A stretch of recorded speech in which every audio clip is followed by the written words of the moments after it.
Hello everybody, welcome back to our HardReset.Info channel. In today's video, I'll show you how to create multiple profiles on Corsair M65 RGB Ultra.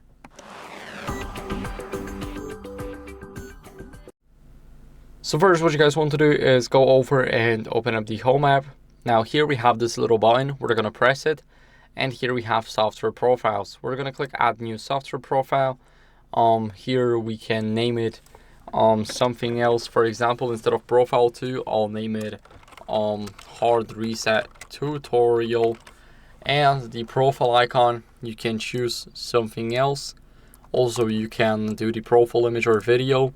So I'll choose let's say this background, and as you guys can see, those settings are automatically applied, so it will look like this instead of this. So that's how you guys can create your own profiles.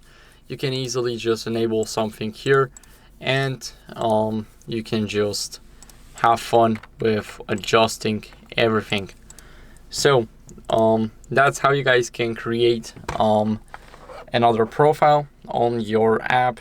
I hope this video was helpful. If it was, then leave a like, subscription, and a comment, and I'll see you in the next one. Bye.